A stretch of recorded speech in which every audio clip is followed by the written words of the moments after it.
Los Angeles. A passerby thought the shape in a vacant lot was a mannequin, until morning light said otherwise. A young woman, cut and posed, no blood on the ground, like the night tried to erase itself. Reporters ran. A name stuck. The Black Dahlia. So I'll start with who she was, and where this began. So I'll start with who she was, and where this began. Elizabeth Short, 22, brown hair, blue eyes, a quiet smile that made strangers think they'd met her before. She came from Massachusetts, drifted between Florida and California, and by late 1946 she was in Los Angeles, where neon cut the night into slices, and every coffee counter felt like a waiting room for luck. She wasn't a starlet with a contract, she was a young woman with a suitcase, a few photographs, and friends who said she dressed in black, not because it was a brand, but because it felt like a promise that something cinematic could still happen. Her days were ordinary. Rooming houses, phone calls, movie theaters, cheap lunches, men who offered rides and dinners, women who shared lipstick and tips about safe streets and cheap dresses. She was Elizabeth to herself, Beth to friends, the Black Dahlia to a city that loved a nickname more than a nuance. The nickname came later. The person came first. She wrote letters home, tried to keep hope neat on the page even when reality wrinkled it. In the mirror was a young face learning how to hold its ground. Los Angeles in 1947 was its own character, post-war hustle, studio backlots full of painted skies, boulevard nights humming with radios and distant surf. People chased a better life. Some caught it, some didn't. Elizabeth's circle shifted.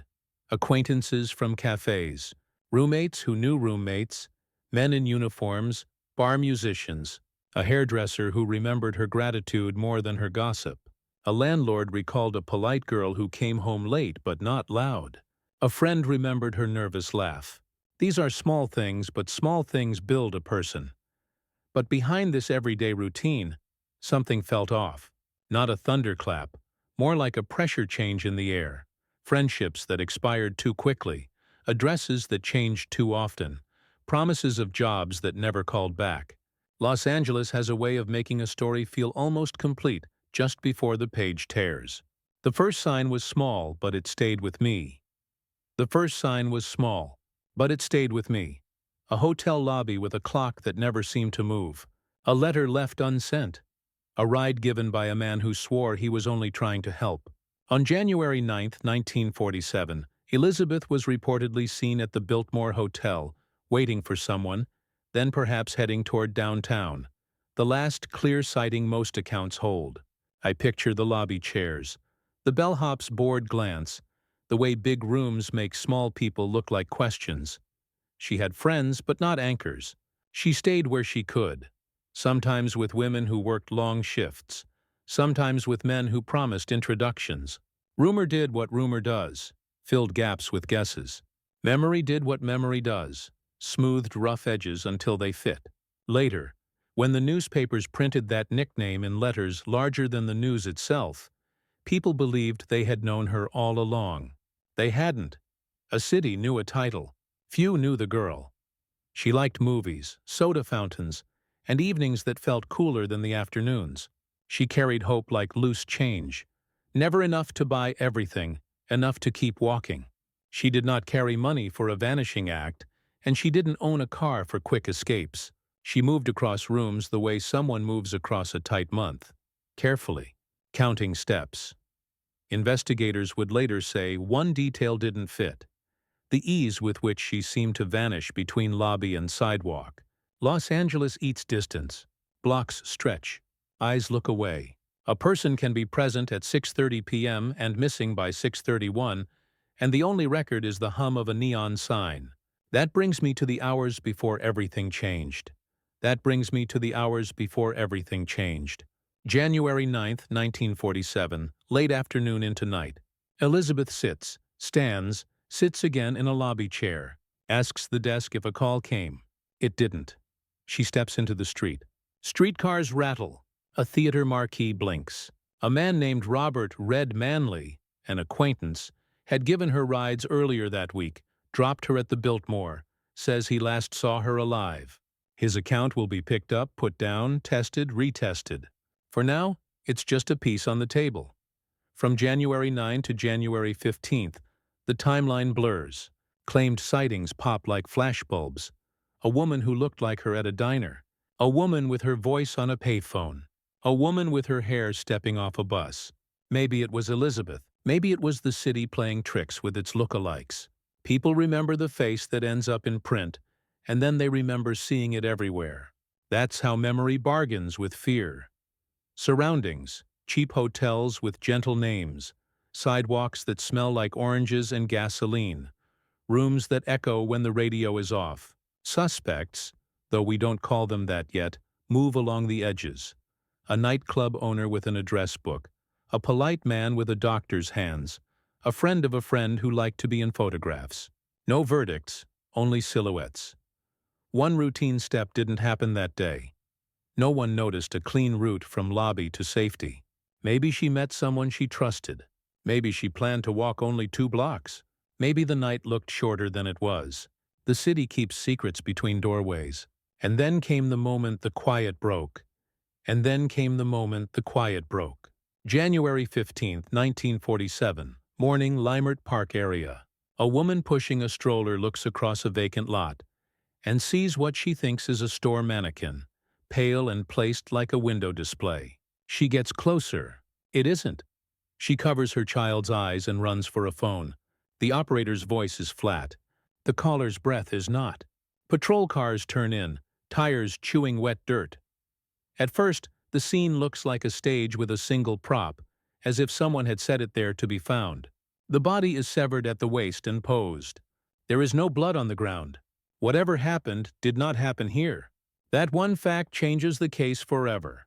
The lot becomes a diagram. The street becomes a line. The city becomes a question. Who did this and where? If you pause the clock right here, the next choice changes everything. How many officers do you call before the crowd arrives? How wide do you draw the tape?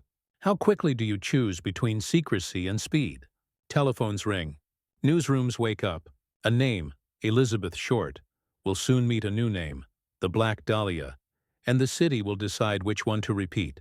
Because the next minute is when it happens. Because the next minute is when it happens. The discovery becomes a headline. Officers step around the scene. A detective squints at tire ruts. A photographer frames and reframes while trying not to think in verbs. The morning sun climbs. Neighbors gather. A man says he walks this route every day and never saw anything like it. No one has. The quiet lot becomes a loud classroom where every blade of grass is a question. At first, everything looks normal for an outdoor find. Footprints, tire marks, wind patterns, until one detail isn't normal. No blood, and the way the body is arranged. The placement suggests someone wanted a reaction, maybe a message, maybe control. Whoever moved her had time, privacy, and nerve. The lot is a delivery point, not a crime scene. That matters. I leaned closer in my mind's eye and saw the first clear clue we could hold. The absence itself. Clean ground where a struggle should have stained it. Absence that speaks means transport. Transport means a vehicle, a place, tools, time. Time means someone didn't worry about being seen. That's not luck. That's planning. I leaned closer and saw the first clear clue. I leaned closer and saw the first clear clue and then another. The precision of the cuts.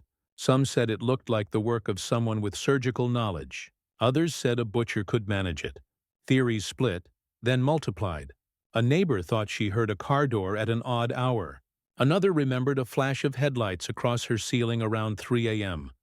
Memory piles up like mail. Family was notified. Friends were called in, asked to talk through days and nights that already felt slippery. The coroner spoke in careful terms. Police logged the call time, arrival time, first photograph, first bag trace. Reporters clustered and invented details the way drought invents a mirage. Some papers turned a complex life into a shadow play. The clue raised a question no one could answer. Was the precision expertise or theater?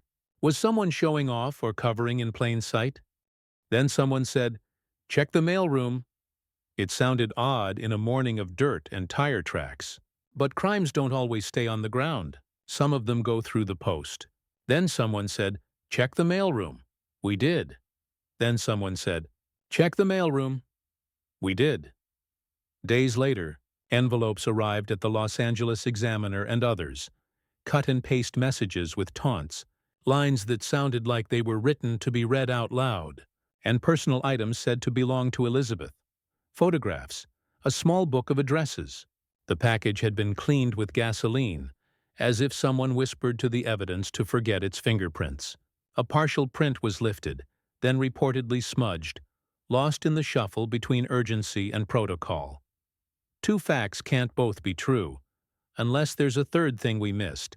Fact A. The writer knew details and mailed items that point to inside knowledge. Fact B. Hoaxers appear in every high-profile case. Missing third. A chain of custody so clean it leaves no doubt. Someone suggested, check the address book. Who's embossed on the cover? A name surfaced. It wasn't a confession, but it was a doorway to people and places Elizabeth had drifted through. Clues contradicted other clues. A phone call here, a ride there, a man who felt more important in his retelling than he had been in life. That's when the room went silent, and we realized what we were standing in. That's when the room went silent, and we realized what we were standing in. A major case storm. Part police work, part media circus, part public fear. The lot was taped off wider, too late for some footprints that curiosity had already pressed into the ground. Detectives Harry Hansen and Finis Brown, names you'll see in the files, began the grind. Canvass, interview, compare notes, mark contradictions, hold on to the parts that hold up under daylight. We thought we knew the story. Find the place of death. Find the tools, follow the transport, the driver, the garage. We didn't. Leads branched like boulevards. Some went nowhere. Some doubled back and waved. The city kept reading headlines, and the headlines kept reading the city. People came forward to confess to a crime they hadn't committed. Others kept quiet who should have spoken. That's how attention scrambles truth. By the time the police arrived, the real work was just starting. Work that takes months, then years, then, if you're not lucky, decades. By the time the police arrived, the real work was just starting.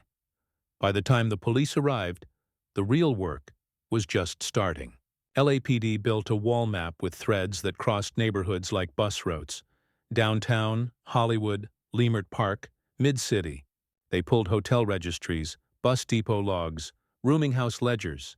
They checked doctors, butchers, anyone with night access to space and tools. They listened to bar gossip and landlord stories and promises that always began, "This might be nothing, but every big case has mistakes." This one had a few that history won't stop mentioning. A crowded scene, steps that may have disturbed trace evidence, a partial print that didn't survive cleanly. Some newspapers published rumor as if it were lab work. Some sources stretched their moments in the light. One procedure wasn't followed, and it would haunt the case. Still the spine of the inquiry held, a transported victim, a planned display, a writer who wanted to be read. Then the focus shifted to people who brushed past Elizabeth's life in the weeks before she died. Men who offered rides, a club owner with an address book, the acquaintance who dropped her at the Biltmore, a doctor some thought fit the profile. Then the focus shifted to angles we had to close, one by one. Then the focus shifted to angles we had to close, one by one.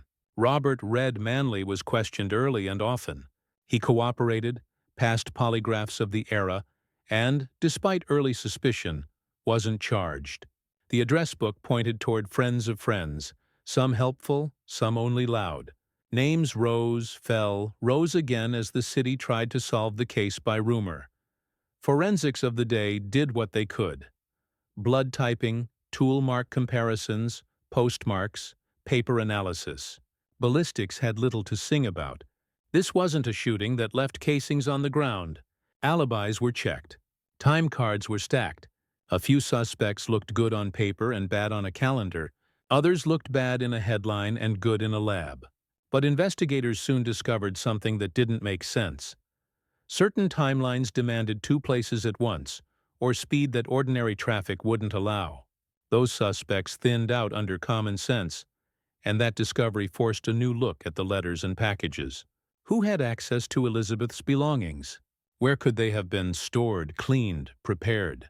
Which printers carried the magazines used for the ransom note-style cutouts?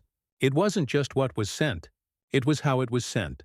Cleaned with gasoline, like someone had done it before, or had read how to do it, and was careful. And that discovery forced a new look at the paper trail and the postmarks. And that discovery forced a new look at the paper trail and the postmarks. Experts explained to the press what they could without feeding the copycats. How latent prints work. How paper fibers whisper about origin. How typewriters and scissors leave accents in their work, like regional dialects. They clarified what was known and what was guessed. They separated witness memory from wishful thinking. Meanwhile, the public turned the case into a mirror. Some saw a predator with surgical training. Others saw Hollywood swallowing hope. Some insisted they'd seen two people moving together near the lot in the dark. Others swore no one went near it at all. The case now had two paths, and only one could be right. The path lit by forensic patience, and the path lit by public theories. The first is slow. The second is loud. Then, just when it cooled down, a new test came back. Not a miracle, not a name, but a modern recheck years later on envelopes and stamps. DNA can do magic. Age and contamination do their own kind of magic back. The results were not the thunderclap the city once prayed for. Then, just when it cooled down, a new test came back. Then, just when it cooled down, a new test came back. And it wasn't a rescue. It was a reminder. Some biological traces on old mail can whisper, but time teaches them to mumble. The gasoline-cleaned surfaces bragged about how careful someone had been. It answered one question and created three more. Could the writer be the killer? Could the killer be a mimic? Could both be true in a city that loves performance? Other twists arrived as theories. A club owner who liked control. A physician with a reputation for darkness. A known criminal who fit a shadow. Decades later, authors and even relatives of suspects would publish claims. Some bold, some brittle. Some supported by diaries, photographs, or overheard confessions. Others built on coincidences that lined up a little too neatly. The official case file did what it always does, kept the bar high. So we followed the new trail to archives, to interviews, to names that won't stop circling. So we followed the new trail to archives, to interviews, to names that won't stop circling. The peak of tension isn't a chase scene here. It's a realization. With evidence degraded, witnesses gone, and memories curated by time and headlines, the case lives where certainty is hard to purchase. Everyone thought this was the end. Maybe it was the middle, because what remains is a shape we can outline clearly and a center that refuses a label. Some suspects keep returning in documentaries. Some police memos suggest interest that never became a charge. Some family stories sound like truth wearing a costume. The city keeps a room for this case the way a family keeps a chair at the table for someone who never made it home. Which brings me to where the case stands tonight. Which brings me to where the case stands tonight. Which brings me to where the case stands tonight. Status: unsolved. The LAPD case remains officially open though cold. The known facts still stand. Elizabeth Short, 22. Last clearly seen January 9, 1947. Found January 15 in a vacant lot near Leimert Park. Body transported and posed. Taunting mail sent afterward. Some items apparently hers. Surfaces cleaned. No conclusive identification of the sender. No charges that held in court. A quiet street still waits for an answer. There are lessons the city remembers. Guard a scene from crowds. Protect chain of custody. Mistrust headlines that sprint faster than lab work. Keep a human at the center of the file when the nickname tries to take over. Elizabeth was a person before she was a myth. The file is paper. The loss is not. But one question remains for anyone who stayed with me this far. Which path feels closest to the truth? A killer with technical skill? A performer who wanted a city to watch? Or a familiar face who simply moved in the blur between lobby and night? What detail stands out to you? The clean ground, the letters, the address book, or the absence that keeps speaking? Comment your theory, share the line you can't stop replaying, and tell me if you want a part 2 when new archives open or new tests whisper something louder. I'll keep the page open until the truth walks in.